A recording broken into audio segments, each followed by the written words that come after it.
کہ اگر خدا کو مان لے تو پھر سوال یہ ہے کہ خدا نے اس کائنات کو کیسے پیدا کیا؟ یہ ایک سوال آتا ہے ذہن میں، جس کے نہیں آتا وہ کہے گا پاگل پن ہے، خامخواہ اس پر کیوں سوچتے ہیں؟ لیکن جس کے ذہن میں سوال آ گیا اس کے لیے بڑی مصیبت ہو جاتی ہے۔ وہ تو سوچتا ہے انسان کا اختیار نہیں ہوتا اپنے ذہن پر، وہ لاکھ رو کے اسے مت سوچو، وہ بہت سوچے گا۔ یہ مصیبت ہے فلسفیوں کی، کیسے پیدا کی؟ اب ایک تصور تو یہ ہے کہ جیسے یہ میز ہے، بڑھئی نے بنایا اس کو، بڑھئی علیحدہ ہے، میز علیحدہ ہے، لیکن اس میں یہ بات ماننی پڑے گی کہ پہلے کوئی چیز تھی جس سے میز بنائی، لکڑی تو تھی نا، اس سے میز بنائی۔ لہذا ہندوؤں میں ایک عقیدہ یہ ہے کہ خدا بھی قدیم، مادہ بھی قدیم، خدا نے اس مادے سے یہ شے بنا دی، مادے سے یہ بنا دی۔ کوئی مٹی کی تغاری ہوتی ہے، کمہار اس سے کوئی رکابی بنا دیتا ہے، کوئی وہ ہنڈیا بنا دیتا ہے، کوئی گھڑا بنا دیتا ہے، مٹی تو ہے نا پہلے۔ تو مادہ بھی قدیم، خدا بھی قدیم، اور مادے سے خدا نے یہ شکلیں بنا دی۔ ٹھیک، یہ بھی سمجھیت ہو گئی، توحید تو ختم ہو گئی۔ تو جن لوگوں کا ذہن تھا توحیدی لیکن اس مسئلے میں الجھ گئے، انہوں نے ایک اور شکل تجویز کی کہ خدا خود ہی اس شکل میں تبدیل ہو گیا۔ کیسے؟ جیسے برف پگھلتی ہے تو پانی بن جاتا ہے۔ پانی کہاں سے آیا؟ برف سے۔ اب کوئی پوچھے برف کہاں ہے؟ بھائی یہی پانی ہے، یہی برف ہے یا نہیں؟ اسی پانی کو آگ کے اوپر آپ نے رکھ دیا، وہ بھاپ بن گئی۔ اب آپ کہیں برف کہاں ہے، پانی کہاں ہے؟ یہی بھاپ جو ہے یہی در حقیقت پانی ہے، یہی بھاپ جو ہے یہی برف ہے۔ یہ ہے وہ ہماؤس پینتھیزم جس کو انگریزی میں کہتے ہیں، کہ خود خدا نے روپ دھار لیا اس کائنات کا۔ یہ دو فلسفے ہیں۔ کیا ہے یہ؟ بدترین شرک ہے۔ پہلی اگر شکل ہے تو وہ انسان خدا قرار پا گیا، جس کو اوتار مانا وہ خدا ہو گیا کہ نہیں؟ اور دوسری شکل میں تو ہر چیز ہی خدا ہے، یہ بھی خدا، یہ بھی خدا، پتھر بھی خدا، درخت بھی خدا، ہر چیز خدا۔ اس لیے کہ برف پگھلی ہے تو پانی بنا ہے، وہ پانی چاہے زیر زمین آ رہا ہے، وہ پانی چاہے زمین کے اوپر دریا کی شکل میں آ رہا ہے یا زمین میں سوتے چل رہے ہیں، پانی تو وہی برف ہے جو پہاڑوں پر ہمالیہ پر پڑا ہوا ہے، وہی پگھل رہا ہے، یہ کچھ بن رہا ہے۔ یہ ہے شرک فی الذات کی دوسری قسم جو دنیا میں رہی، پینتھیزم اور انکارنیشن، یا حلول اور ہماؤست۔ سمجھ میں آگے؟ اب میں ایک بات آپ سے عرض کروں گا، اللہ کا اس امت پر بہت بڑا فضل ہے جس کا آپ کو شکر ادا کرنا چاہیے۔ اس نوع کے شرک سے یہ امت 15ویں صدی شروع ہو جانے کے باوجود تاحال بحیثیت مجموعی محفوظ ہے۔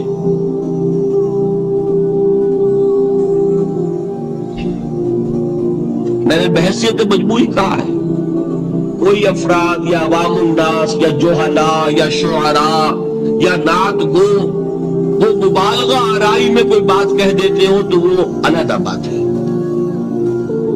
لیکن مسلمانوں میں کوئی مستند فرقہ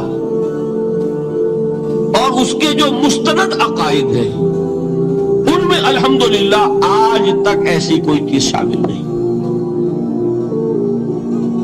اس کا جب آپ تقابل کریں گے نا، آپ کا کیا خیال ہے عیسائیوں کو حضرت مسیح سے کتنی محبت تھی؟ اس کا تقابل کیجئے جو محبت مسلمانوں کو رہی حضور کے ساتھ۔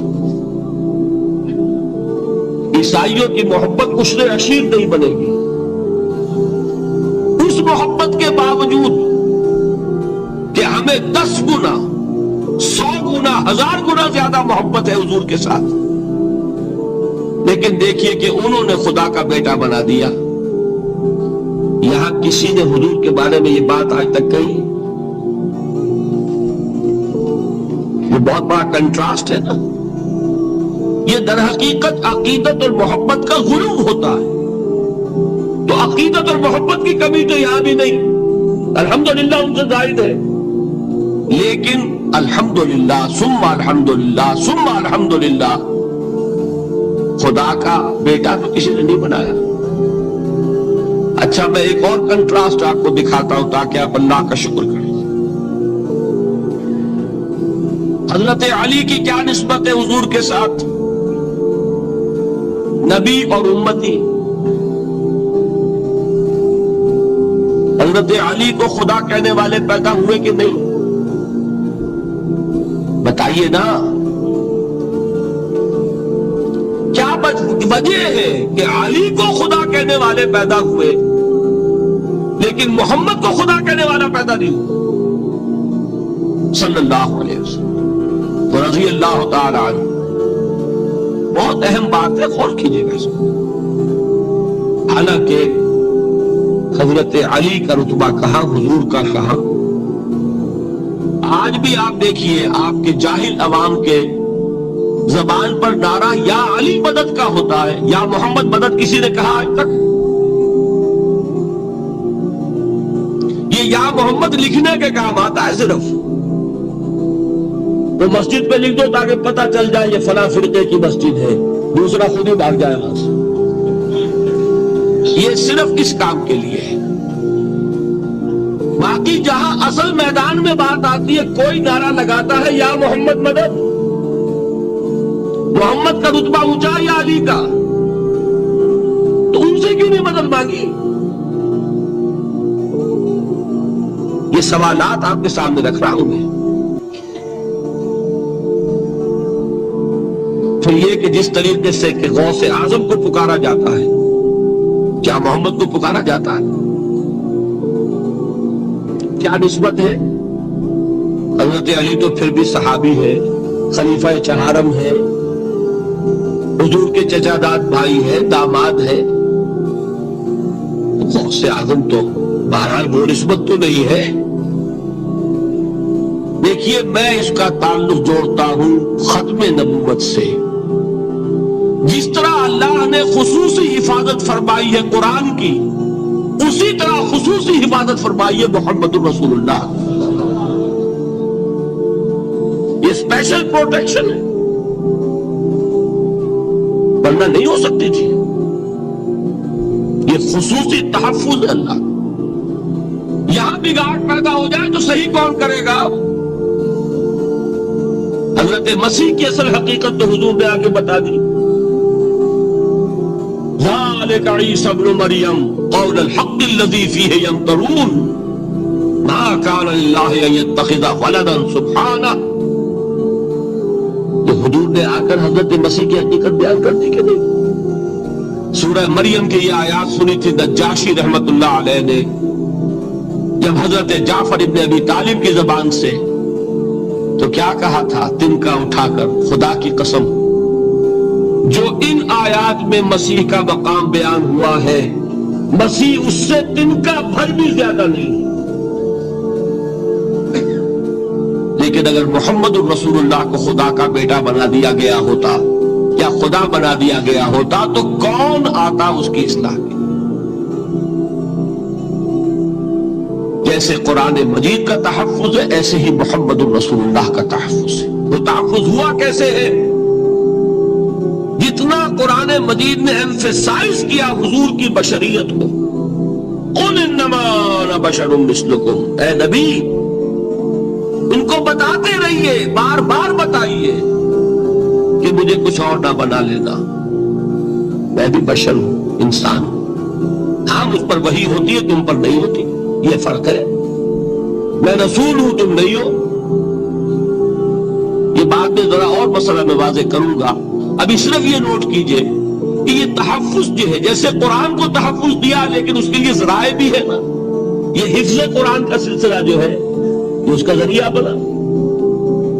یہ رمضان میں تراویح جو ہے اس کا ذریعہ بنی.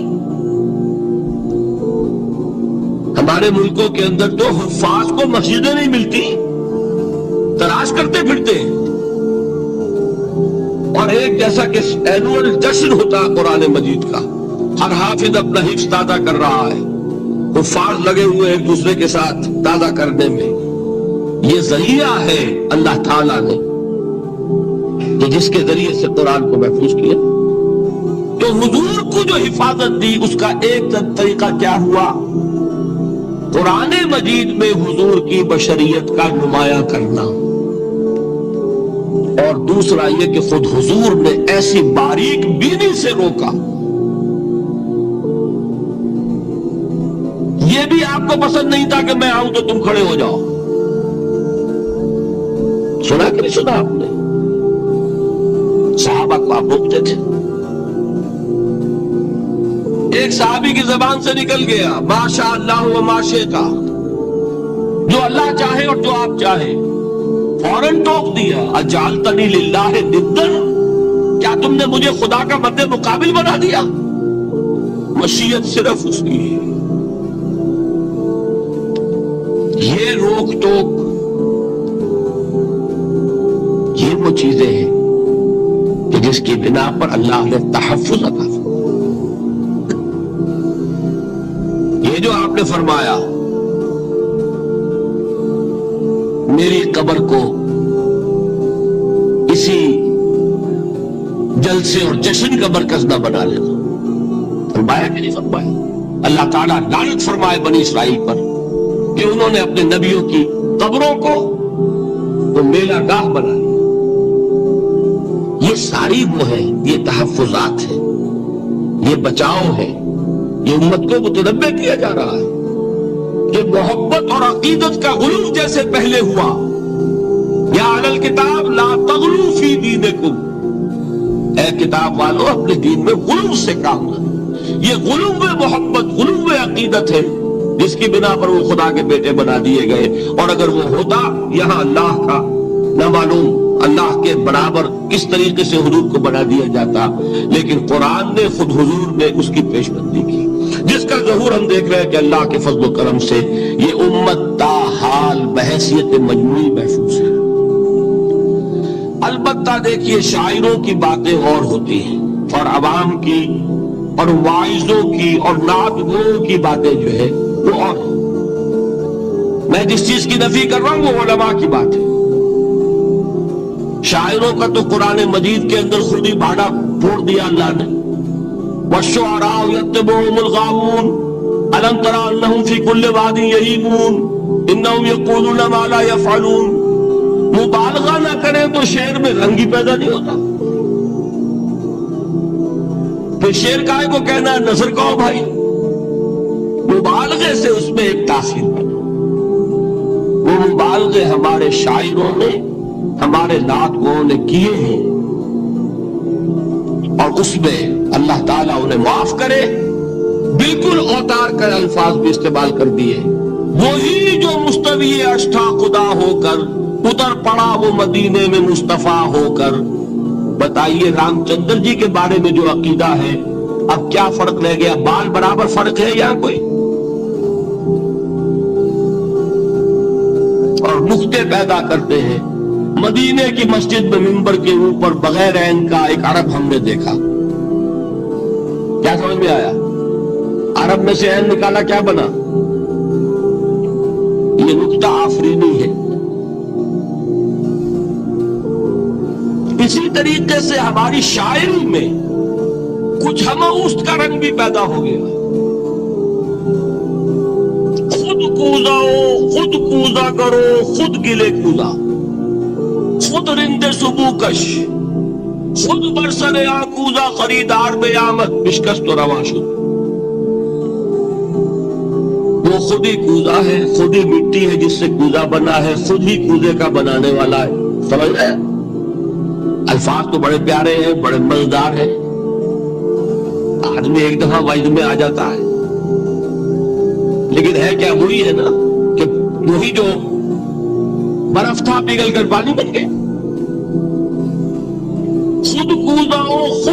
نہ کرو، خود گلے کوزا خود رندے صبح کش، خود ہی اس کوزے میں شراب ڈال کے پیتا بھی ہے، خود ہی مٹی ہے، خود ہی وہ بنانے والا ہے، خود ہی کوزا ہے، خود ہی اس میں شراب ڈال کے پیتا بھی ہے، اور خود ہی اس کوزے کو توڑ کر اپنا راستہ بھی لیتا ہے۔ اب آپ اس پر سر دھلیے اور جو چاہے کرے، لیکن یہ کہ اس کا ڈانڈے مل گئے کہ نہیں اسی اماؤس سے؟ لیکن یہ کسی مفتی کی بات ہے کیا، یا کسی ائمہ دین میں سے کسی کا قول ہے؟ بھائی شاعروں کی باتیں سن لیا کریں، اللہ نہ خیر سنتا۔ ان چیزوں کا بہت زیادہ سختی کے ساتھ نوٹس بھی لینے کا کوئی فائدہ نہیں ہوتا۔ بات وہ ہونی چاہیے کہ جو علماء کہہ رہے ہیں، مستند عقائد جو ان کی کتابوں میں درج ہیں، ان سے بات ہونی چاہیے۔ تو یہ چیزیں، یہ گمراہیاں آئی ہیں، لیکن الحمدللہ ثم الحمدللہ کہ یہ عوام میں ہے، جہلاء میں ہے، شعراء میں ہے، نعت گو میں ہے، یہ کسی بھی مستند دینی فرقے کے مستند علماء میں ہم کہاں موجود نہیں۔ البتہ ایک مسئلہ جو ہے نور البشر کا، وہ ذرا تھوڑا سا میں حل کر دوں آج۔ آپ سمجھتے ہوں گے لا ینحل ہے۔ میں نے جس طرح کہا تھا کہ امام بخاری کا قول بھی 100% درست اور امام ابو حنیفہ کا بھی 100% درست ثابت کیا کہ نہیں، اسی طرح میں کہتا ہوں جو حضور کو بشر کہتے ہیں وہ بھی 100% درست، جو حضور کو نور کہتے ہیں وہ بھی 100% درست۔ مطلب کیا ہے؟ دیکھیے، ہر انسان کے وجود کے دو حصے میں نے پہلے دن شاید کچھ بیان کیا تھا۔ ایک خاکی وجود، اور اینیمل بینگ جو حیوان ہے ہمارا، ایک وہ روح ربانی جو اس میں پھونکی گئی۔ آدم میں جب وہ روح پھونکی گئی تب وہ مسجود ملائک بنے۔ فَإِذَا سَوَّيْتُهُ وَنَفَخْتُ فِيهِ مِن رُوحِي فَقَعُوا لَهُ سَاجِدِينَ۔ دو جگہ آیت ہے قرآن مجید میں، ایک شوشے کے فرق کے بغیر، سورہ حجر اور سورہ صاد۔ جب میں اس کو پوری طرح تیار کر لوں اور اس میں اپنی روح میں سے پھونک دوں تو گر پڑنا اس کے سامنے سجدے میں۔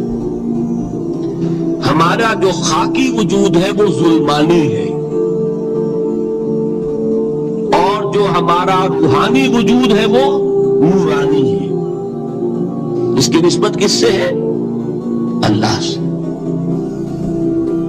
بات سمجھ میں آئی؟ لیکن ہم نے اپنے اس نورانی وجود کو اپنے خاکی ظلمانی وجود میں دفن کیا ہوا ہے، اور محمد الرسول اللہ صلی اللہ علیہ وسلم کا وہ نورانی وجود آپ کے اس خاکی وجود پر اس درجے غالب تھا کہ وہ خاکی وجود معدوم کے درجے میں ہے، لیکن وہ حضور صلی اللہ علیہ وسلم پر اثر انداز نہیں ہو سکتا۔ وہی خاکی وجود ہے جسے ہم نفس کہتے ہیں، نفس غلبہ کر سکتا ہے محمد پر صلی اللہ علیہ وسلم۔ حضور کی شخصیت کی نورانیت میں آپ کی شخصیت کے خاکی وجود کا احاطہ کیا ہوا ہے، ہماری شخصیت کی ظلمانیت نے ہماری اس نورانیت کو گل کیا ہوا، دفن کیا ہوا، چھپایا ہوا ہے۔ بس یہ فرق ہے۔ انہیں آپ کہہ لیں نور، صحیح ہے، ان کی نورانیت غالب۔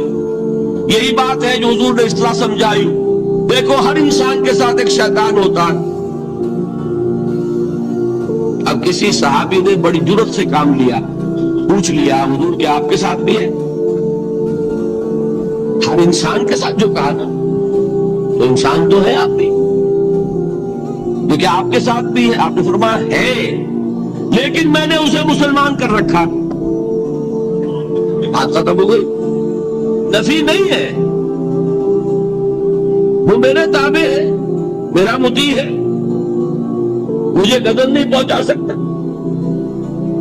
ہے تو صحیح لیکن نہ ہونے کے درجے میں آ گیا کہ نہیں. یہ ہے فرق سارا. اور میں یہاں پہ کوٹ کرنا چاہتا ہوں ایک بہت بڑے بریلوی مکتب فکر کے عالم دین صاحبزادہ، نام میرے ذہن سے ایک دم اتر گیا، فیض الحسن. اللہ تعالیٰ ان کی خطاؤں سے درگزر فرمائے، ان کی مغفرت فرمائے. آپ نے سنا ہوگا نا، انہوں نے ایک روز تقریر کی جو میں نے سنی، اور تقریر کہاں کی؟ ساہیوال میں. وہاں کا ایک بہت مشہور چوک ہے، مہاجرین، مسجد مہاجرین کہلاتی ہے، وہاں تقریر تھی. میں نے سنی. ان کے الفاظ یہ تھے کہ کیا آپ لوگ ہمیں جاہل سمجھتے؟ کیا ہمیں عربی نہیں آتی؟ کیا ہم نے قرآن نہیں پڑھا جس میں بار بار یہ لکھا ہوا ہے کہ حضور بشر ہے؟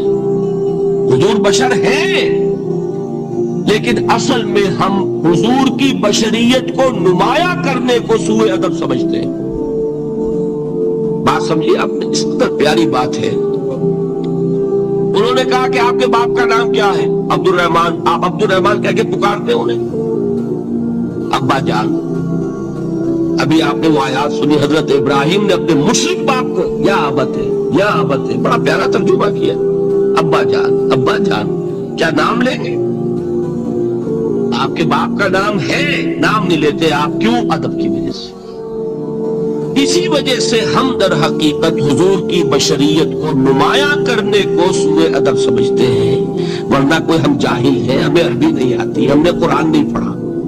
ہم جانتے ہیں کہ وہ بشر. بات سمجھ میں آئی؟ کتنی آسانی سے مسئلہ حل ہوتا، بشرطے کہ نیت حل کرنے کی ہو. آخر آمنہ کے بیٹے ہیں، عبداللہ کے بیٹے ہیں، عبد المطلب کے پوتے ہیں. بچپن آپ پر گزرا ہے، لڑکپن آپ پر گزرا ہے، نوجوانی آپ پر آئی ہے، جوانی آپ پر آئی ہے، شادی آپ نے کی ہے، اولاد آپ کی ہے. کون بے وقوف احمق ہوگا کہ جو آپ کی بشریت کا انکار کرے گا؟ لیکن یہ کہ جس طریقے سے اس کو بیان کیا جاتا ہے وہ ایک مسئلہ بن گیا اختلافی. وہ رد و قضا اور کھینچ تان.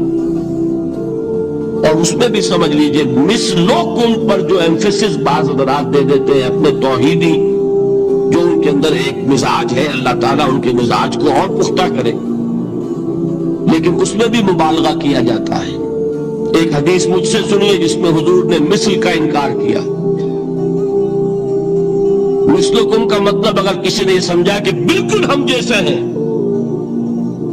تو بہت بڑی مغالطے میں.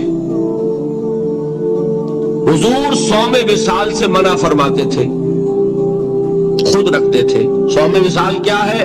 آج روزہ رکھا، شام کو افطار نہیں کیا، وہی روزہ رات بھر چل رہا ہے، اگلے دن بھی چل رہا ہے، شام تک تو جا کے پھر کھولا تو 2 دن کا صوم وصال ہو گیا. اگلے دن بھی نہیں کھولا، چلا تو 72 گھنٹے کا صوم وصال ہو گیا. یہ کیا ہے؟ صوم وصال. خود رکھتے تھے اور صحابہ کو روکا. صحابہ میں سے کسی نے ہمت کر لی، حضور آپ خود رکھتے ہمیں روکتے. فرماتے ہیں ایکم مثلی، تم میں سے کون مجھ جیسا ہے؟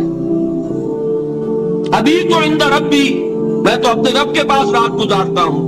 هو یطعمنی ویسقین، وہ مجھے کھلاتا ہے پلاتا ہے. بتائیے کون ہے جو اس کا دعویٰ کرے گا؟ حضور کے خصائص ہیں. حضور خود فرماتے ہیں تم صرف سامنے سے دیکھتے ہو، میں پیچھے سے بھی دیکھتا ہوں. کہا ہوا وہ مثلیت. اگر آپ نے بالکل اپنے جیسا سمجھ لیا تو بڑے مغالطے میں ہیں. نبی کا مقام ہے، نبی کا رتبہ ہے، نبی کے خصائص ہیں. آپ سو گئے تو آپ کی نیند، آپ کی وضو ٹوٹ گئی اور نبی سو گیا تو کہاں گئی مثلیت؟ گئی. مثل اس معنی میں کہ بشر ہے، نسل آدم سے ہے، اس میں کوئی شک نہیں. اس معنی میں مثل ٹھیک ہے، قل انما انا بشر مثلکم. لیکن ہر اعتبار سے تو نہیں، سب سے بڑا فرق یہی ہے کہ وہی آ رہی ہے، معراج پہ تشریف لے گئے ہیں، اس دنیا میں بیٹھے ہوئے بھی جنت کا مشاہدہ فرما لیتے ہیں، کرا دیا جاتا ہے، دوزخ کا مشاہدہ کرایا جاتا ہے، فرشتے کو دیکھ رہے ہیں، یہ چیزیں ہیں۔ اور پھر خصائص جیسا کہ میں نے عرض کیا کہ آپ پیچھے سے بھی دیکھتے ہیں، آپ کا معاملہ یہ ہے کہ آپ اگر سو جائیں تو آپ کا وضو نہیں ختم ہوگا۔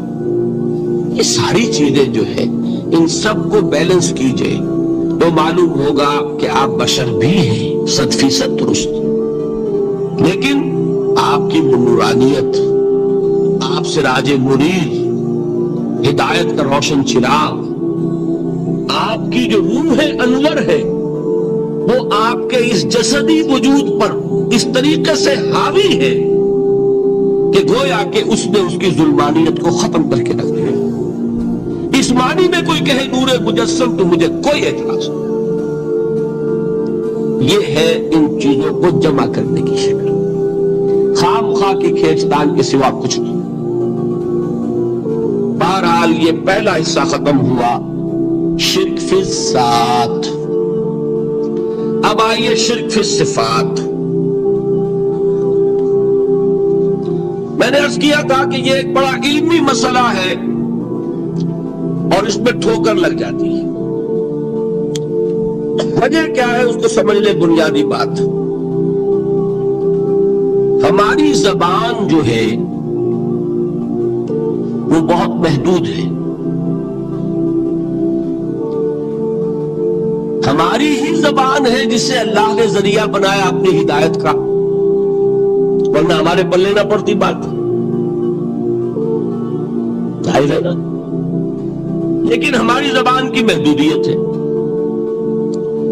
اس محدودیت کا ایک مظہر یہ ہے کہ ہم جو الفاظ اللہ کے لیے بطور صفت استعمال کرتے ہیں وہی الفاظ مخلوقات کے لیے بھی کر لیتے ہیں۔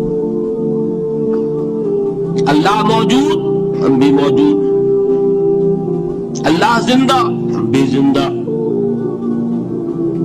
اللہ علیم، تو انسان علیم بھی علیم نہیں، علامہ بھی ہے کہ نہیں؟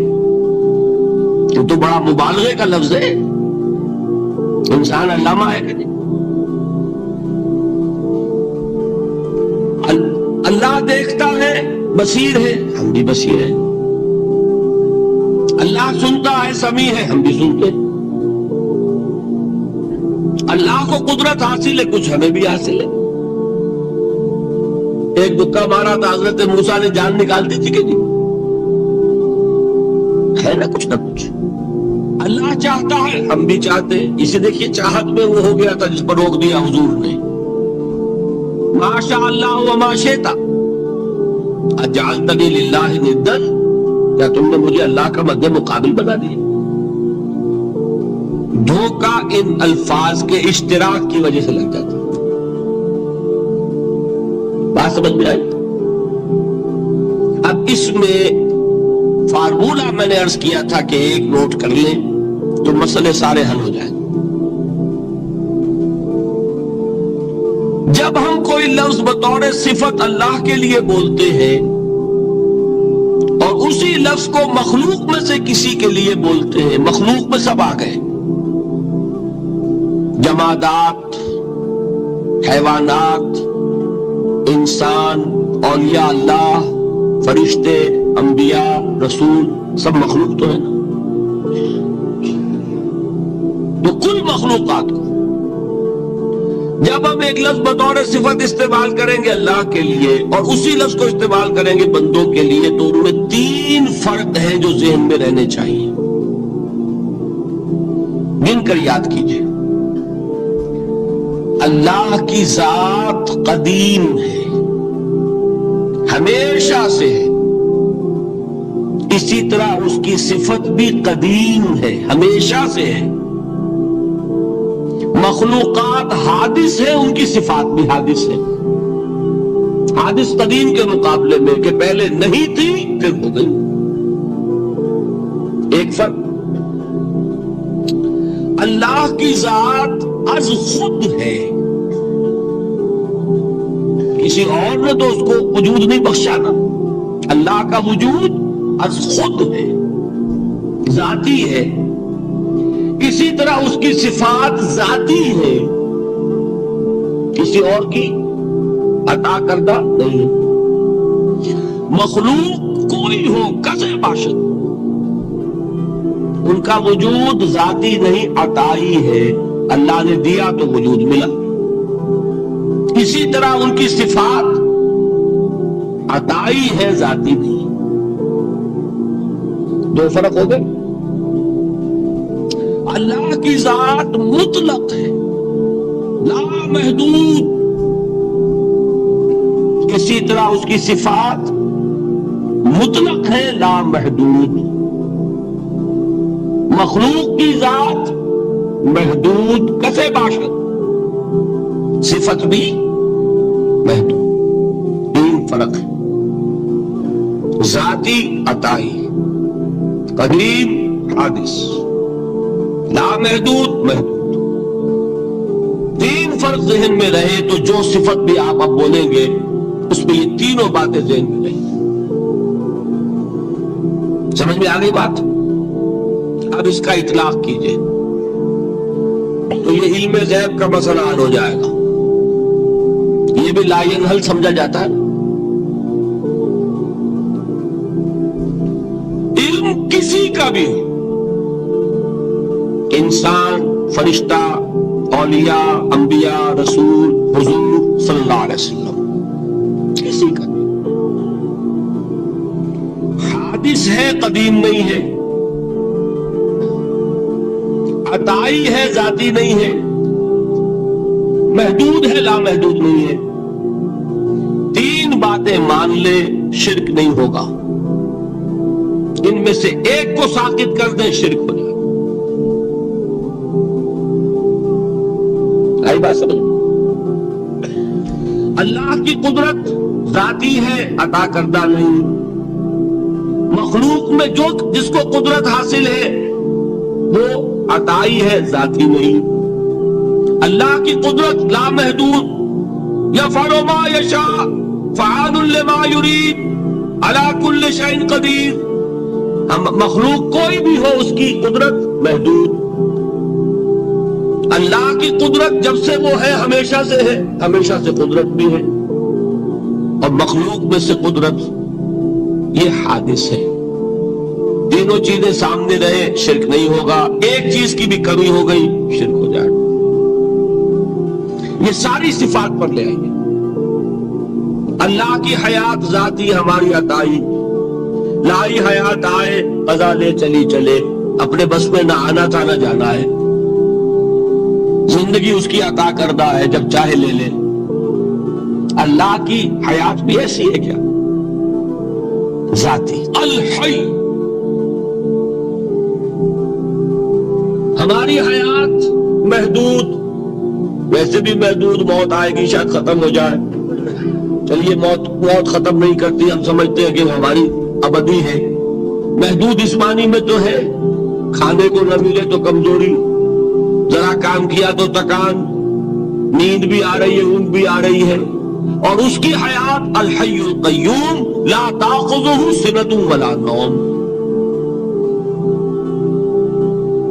حیات ذاتی ہے، لامحدود ہے اور قدیم ہے۔ یہاں حیات عطائی ہے اور حادث ہے اور محدود ہے، ساری صفات۔ اس کو ذہن میں رکھ لیجئے تو اب دو مسئلے میں یہاں حل کر دوں۔ جو لوگ کہتے ہیں حضور کو علم غیب نہیں تھا، اور جو کہتے ہیں تھا، بدقسمتی سے دونوں نے ڈیفینیشن علیحدہ کر لی۔ جو ڈیفینیشن نفی کرنے والوں نے کی ہے اس کی وجہ سے، اس کے اعتبار سے واقعتاً نہیں تھا۔ انہوں نے ڈیفینیشن یہ کی ہے، تعریف یہ کی ہے، وہ علم جو از خود حاصل ہو جائے، اللہ کا عطا کردہ علم جو ہے وہ کہتے وہ غیب نہیں ہے۔ تو وہ بھی مانتے ہیں کہ ہر علم جو حضور کو حاصل ہے وہ اللہ کا عطا کردہ۔ میں صاحب عالم ہوں، میں یہ سارے مرحلے میں نے طے کیے نا اپنے زمانہ طالب علمی میں۔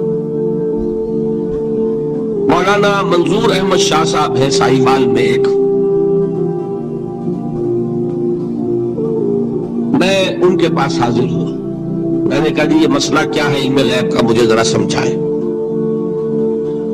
انہوں نے ایک کتاب اپنی نکالی کہ دیکھیے صاحب ہم حضور کے علم کے بارے میں یہ باتیں مانتے ہیں، حضور کا علم حادث ہے، قدیم نہیں ہے، حضور کا علم محدود ہے، لا محدود نہیں ہے، حضور کا علم عطا کردہ ہے، ذاتی نہیں۔ میں نے کہا یہ تین باتیں اگر آپ مان لیں تو میرا تو جھگڑا کوئی نہیں آپ سے۔ ہوتا کیا ہے جب آئیں گے وعظ میں خطابت میں تو عالم ما کان و ما یکون، اب الفاظ وہ استعمال کر جائیں گے، ایک واعظ ہے، عام مقرر ہے، واہ واہ ہوتی ہی نہیں، نعرے لگتے ہی نہیں، محفل میں گرمی آتی نہیں جب تک کہ ایسے مبالغے نہ کریں، لیکن وہ چیز لکھی ہوئی ان کے ہاں ہے کہ حضور کا علم حادث ہے، قدیم نہیں ہے، حضور کا علم محدود ہے، لا محدود نہیں ہے، حضور کا علم عطائی ہے، ذاتی نہیں ہے۔ ان تینوں چیزوں کے بعد کوئی بڑے سے بڑا وہابی اور بڑے سے بڑا اہل حدیث بھی انکار نہیں کرتا۔ باقی یہ بات جان لیجئے کہ غیب اور حضور یا شہادہ یہ در حقیقت عام انسانوں کے اعتبار سے الفاظ استعمال ہوئے۔ جب قرآن میں کہا جاتا عالم الغیب والشہادہ، اللہ غیب اور جو ظاہر ہے یا موجود ہے سب کا جاننے والا ہے، تو مجھے بتائیے اللہ کے لیے کوئی غیب ہے؟ اللہ کے لیے کوئی شے غیب ہے؟ تو کیوں کہا جا رہا عالم الغیب والشہادہ؟ وہ ہمارے اعتبار سے کہا جا رہا ہے، جو تمہارے لیے غیب ہے اللہ اس کو بھی جانتا ہے، اور جو تمہارے سامنے اللہ اسے بھی جانتا ہے۔ اللہ کے لیے تو کل شہادہ ہے، کسی شے کا لا یعزب عنہ مثقال ذرۃ فی السماوات والارض، آسمانوں اور زمین کا ایک ذرہ بھی اس سے غائب نہیں ہوتا۔ غیب کا وجود کیا اللہ کی؟ تو یہ الفاظ مستعمل ہے ریلیٹو، ہمارے اعتبار سے، اور ہمارے اعتبار سے جو شے غیب ہے اس میں سے ایک حصہ اللہ دیتا ہے نبی کو، تبھی تو نبی بنا۔ فرشتے کو دیکھا، فرشتہ ہمارے لیے غیب ہے۔ جنت دکھائی کہ نہیں دکھائی، ہمارے لیے غیب ہے کہ نہیں ہے۔ دوزخ کا مشاہدہ کرایا کہ نہیں کرایا، ہمارے لیے وہ غیب ہے کہ نہیں ہے۔ جو چیزیں ہمارے لیے غیب ہیں انہی کے پردے اللہ کچھ اٹھاتا ہے، کل غیب نہیں۔ کل غیب کا علم ہو جائے گا تو وہ شرک ہو جائے گا۔ کل کا لفظ جہاں آیا شرک ہوا۔ جب آپ کہہ رہے ہیں محدود ہے، لا محدود نہیں ہے، تو کل کا لفظ استعمال نہیں کر سکتے۔ لیکن غیب میں سے کچھ علم دیا گیا تبھی تو نبی بنا، ورنہ میرے اور نبی میں فرق کیا ہوا پھر؟ البتہ یہ کہ وہ غیب کا علم ہو یا حاضر کا علم ہو، سائنٹیفک نالج ہو یا وحی کا علم ہو، کوئی بھی علم ہو، آیت الکرسی کے الفاظ نوٹ کیجئے، یعلم ما فی السماوات و ما فی الارض، وہ جانتا ہے، ولا یحیطون بشیء من علمہ الا بما شاء، مخلوق میں سے کوئی بھی اس کے علم میں سے احاطہ نہیں کر سکتا مگر جتنا وہ چاہے۔ اب یہ بات علیحدہ ہے کہ ہم کون ہے طے کرنے والے کہ ناپے بیٹھ کر کے اللہ نے ابراہیم کو کتنا علم دیا، ہم ناپ سکتے ہیں؟ عیسیٰ کو کتنا دیا ہم جان سکتے ہیں؟ تو ابراہیم کا، موسیٰ کا، عیسیٰ کا نہیں ناپ سکتے تو محمد رسول اللہ کا کہاں ناپیں گے؟ یہ پاگل پن ہے، یہ ہے جو غلطی ہوتی ہے۔ ہم کون ہے طے کرنے والے؟ اللہ نے اپنے نبی کو دیا جو دیا، بات ختم۔ کل نہیں کہیں گے، کل کہا شرک ہو جائے گا، ذاتی کہا شرک ہو جائے گا۔ عطائی ہے، جو دیا اللہ نے دیا، اور کل نہیں دیا جتنا چاہا دیا،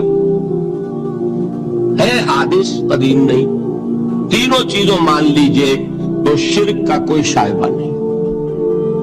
باقی جہاں ایک طرف قرآن میں وہ آیات ہیں کہ اللہ کے غیب کو کوئی نہیں جانتا، ٹھیک، وہاں یہ بھی ہے کہ لا یظہر غیبہ، لا یظہر علی غیبہ الا من ارتضی بالرسول، وہ اپنے غیب پر قابو نہیں دیتا مگر اپنے رسول میں سے جس کو چاہے۔ یہ دونوں آیتیں قرآن کی ہے کہ نہیں؟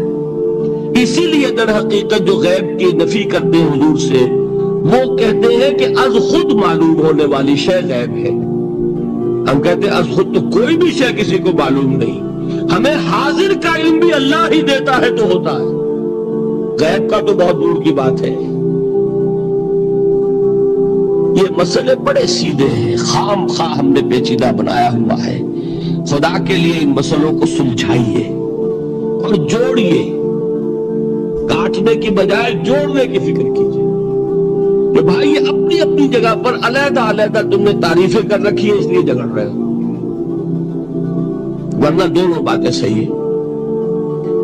ایک مسئلہ ذرا اور زیادہ علمی ہے، میں ذرا پریشان ہو رہا ہوں کہ وقت زیادہ ہو رہا ہے، وہ مسئلہ ہے وحدت الوجود کا۔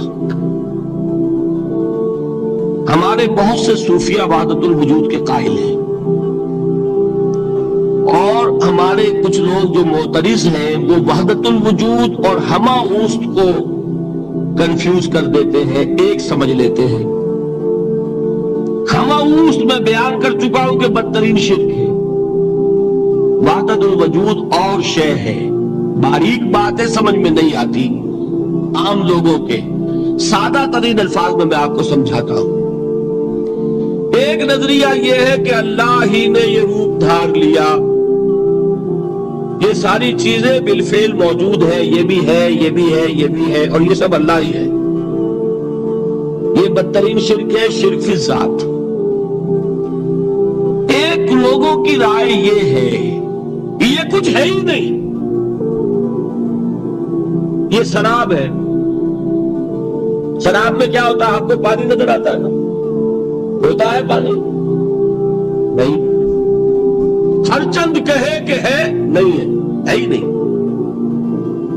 بس اللہ ہی ہے، یہ ہے ہی نہیں۔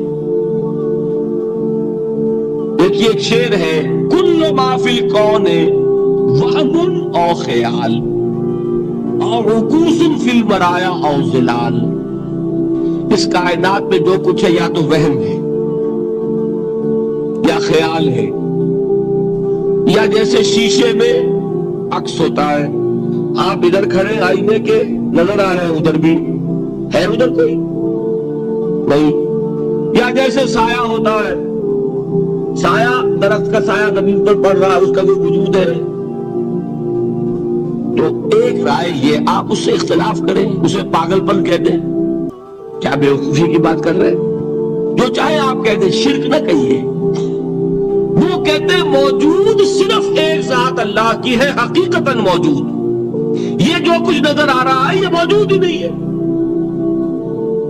اس کو شرک نہیں کہیں گے۔ اس سے اختلاف کریں تو ضروری نہیں ہے کہ آپ مانیں ان کی بات، میں یہ نہیں کہہ رہا کہ آپ ضرور مانیں۔ شیخ احمد سرہندی رحمت اللہ علیہ نے اسے سمجھایا ہے اس کائنات کی حقیقت کیا ہے، ایک مثال سے۔ ان کے نظریے کو وحدت الشہود کہتے ہیں، وحدت الشہود، وحدت الوجود۔ شاہ ولی اللہ دہلوی نے فیصلہ کیا ہے کہ دونوں میں باریک سا فرق ہے، کوئی فرق نہیں ہے، تعبیر کا فرق۔ وہ مثال دیتے ہیں کہ دیکھیے ایک مشعل لیجئے، مشعل کیا ہوتی ہے؟ ایک لکڑی ہے، اس کے ایک سرے کے اوپر آپ نے کپڑا وغیرہ باندھ کے تیل ڈال کے آگ لگا دی، شعلہ جوالا ہے، ایک شعلہ، ٹھیک۔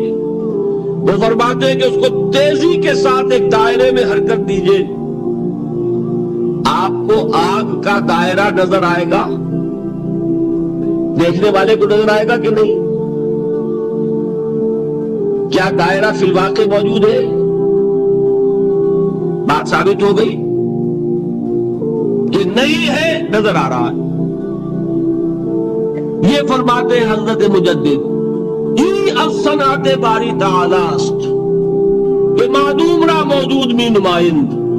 یہ اللہ تعالیٰ کی صنائی ہے، خلاقی ہے کہ جو شے ہے نہیں اس کو دکھا دیتے کہ جیسے آپ نے آپسی دائرہ دکھا دیا ہے نہیں، اس کائنات کا کوئی وجود نہیں. میں پھر عرض کروں گا آپ اس سے اختلاف کریں، اسے نہ مانیں، چھوڑ دیں اس کو. یہ مسئلے ہیں فلسفے کے، لیکن سوال یہ ہے کہ اس کو شرک نہیں کہیں گے آپ. شرک وہ ہے جب کہیں یہ بھی شے ہے اور خدا ہے، یہ بھی ہے اور خدا ہے، پتھر بھی ہے اور خدا ہے. جب یہ کہا جائے گا یہ ہے ہی نہیں صرف خدا ہے، تو در حقیقت اس کو شرک نہیں کہیں گے. یہ وحدت الوجود ہے، یونٹی آف بینگ. اب اس کو میں ایک اور اعتبار سے سمجھا دوں گا تو مجھے امید ہے اللہ تعالیٰ اس کو آپ پر کھول دے گا. دیکھیے، ایک ہمارا علم، ایک اللہ کا علم، ٹھیک؟ جب تقابل کریں گے تو کیا کہیں گے؟ اللہ کے علم کے مقابلے میں ہمارا علم ہے ہی نہیں، ٹھیک؟ اللہ کی قدرت کے مقابلے میں ہماری قدرت زیرو. اللہ کی مشیت کے مقابلے میں ہماری مشیت کچھ نہیں. وما تشاؤون الا ان یشاء اللہ. تم چاہ بھی نہیں سکتے جب تک کہ اللہ نہ چاہے.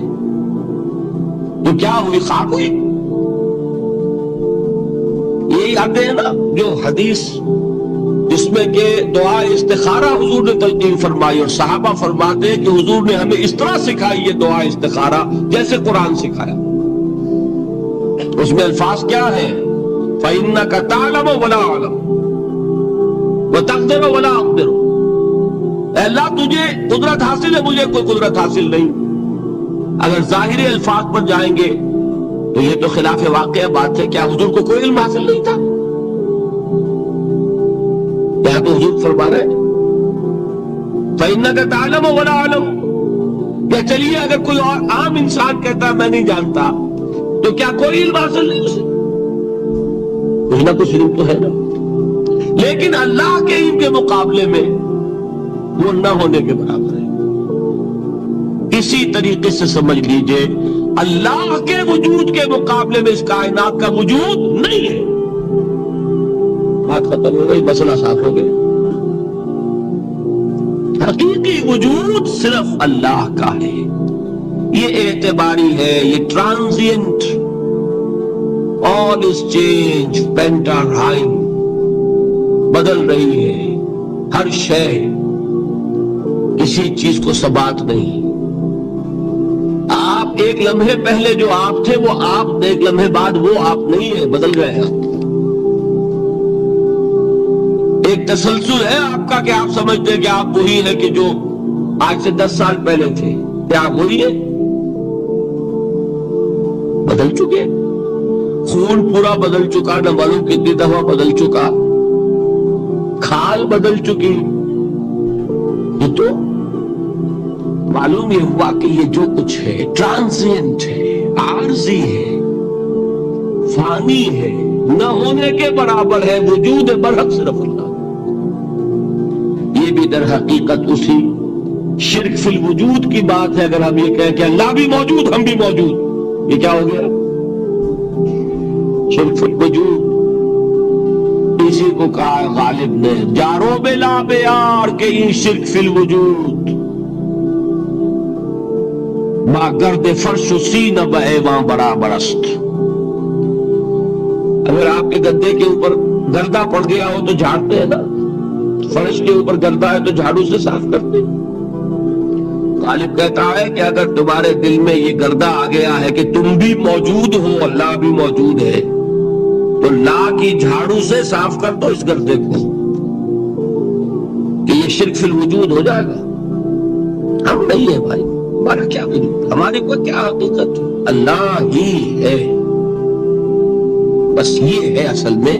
پھر میں عرض کروں گا کوئی قبول کرے نہ کرے، اسے گمراہی کہے، اس کو جھوٹ کہے، اسے پاگل پن کہے، میں نہیں جھگڑوں گا.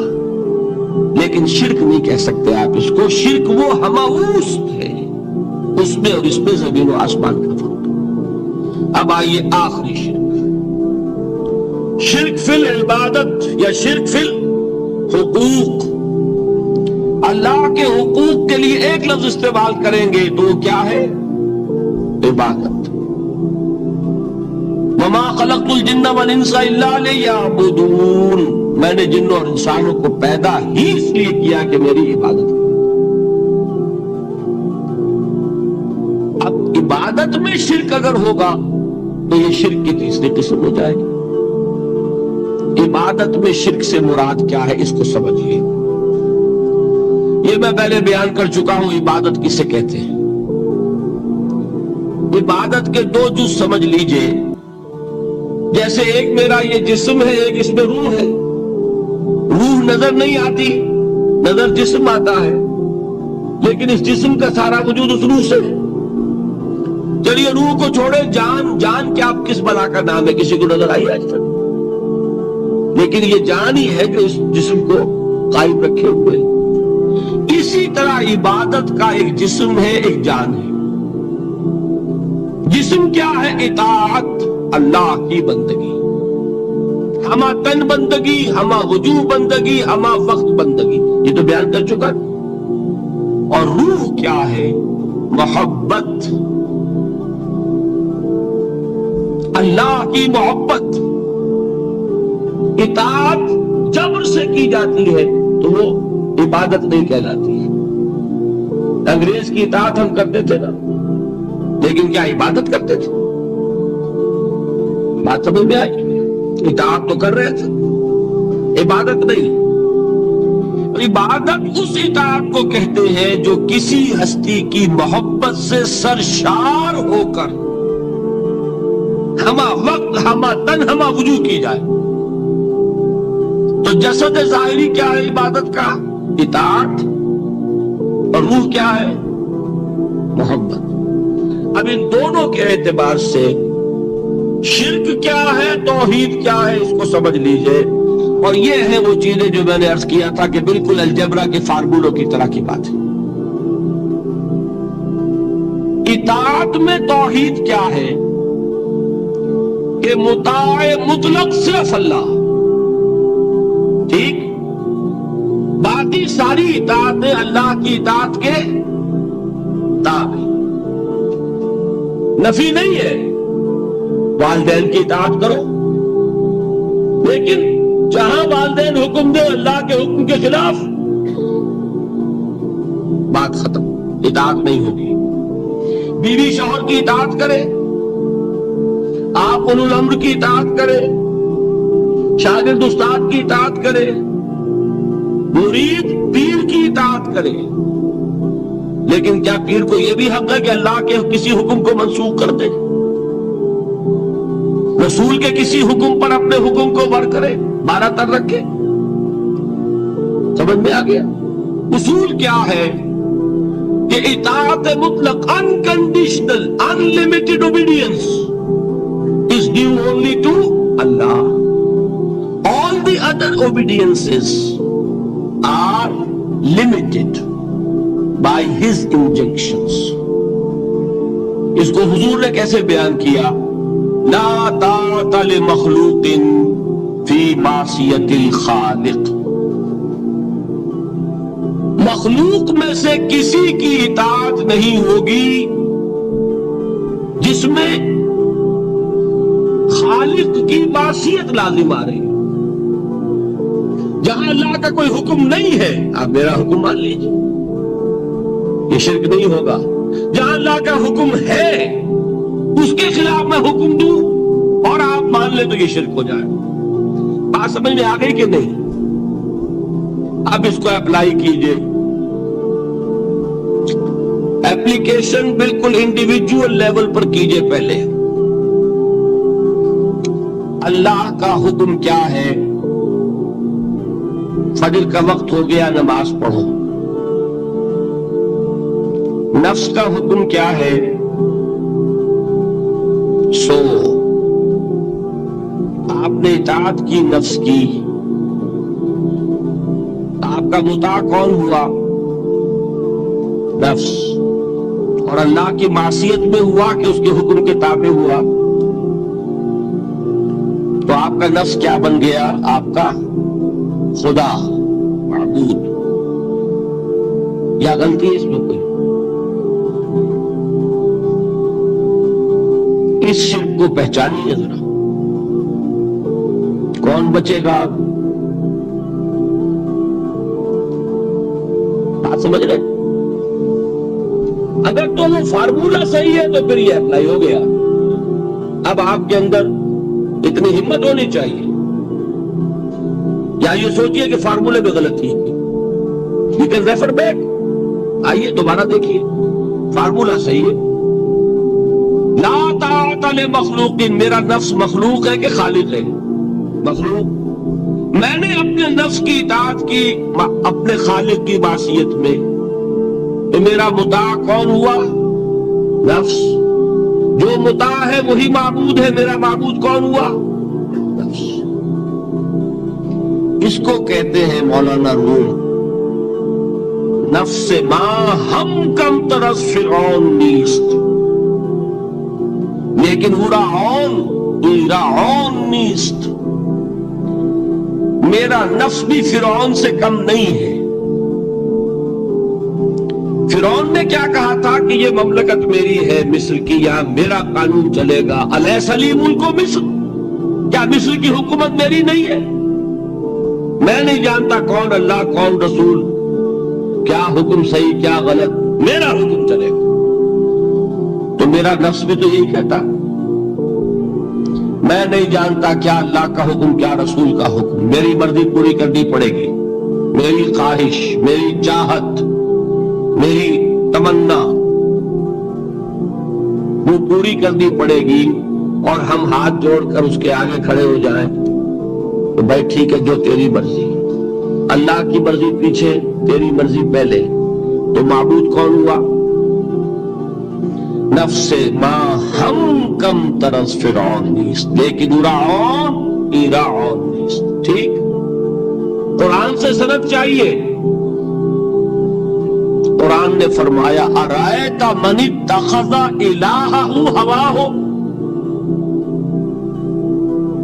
کیا تم نے دیکھا اس شخص کو جس نے اپنی خواہش نفس کو اپنا الہ بنا رکھا ہے؟ الہ کا لفظ وہ ہے جو آپ کے کلمہ طیبہ میں ہے، کہہ رہا ہے لا الہ الا اللہ، اور تسبیح پڑھ رہا ہے لا الہ الا اللہ، اور جب فارغ ہوتا ہے تو نفس کو فوراً معبود بنا لیتا ہے۔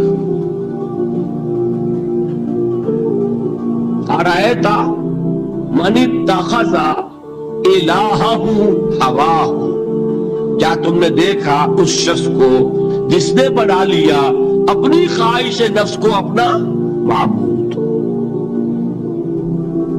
اچھا، اسی کو میں اب ٹاپ پر لے جا رہا ہوں، درمیان میں فل ان دی بلینکس آپ کر لیجئے گا۔ یہ میں نے کہا تھا انڈیویجول میں، اب آئیے کلیکٹیو لائف جو ہے، قومی زندگی، اس میں سب سے اونچی چیز کیا ہوتی ہے؟ کسی بھی ریاست کا دستور۔ دستور میں کیا بات طے ہوتی ہے؟ اولین کہ حاکمیت کس کی ہے۔ ٹھیک، اگر آپ نے کہا جمہور کی حاکمیت ہے، کسی نے کہا فلاں خاندان کی حاکمیت ہے، کیا ہوا؟ یہ ہوا کہ نہیں؟ گھبرا کیوں رہے؟ پکڑے نہیں جائیں گے؟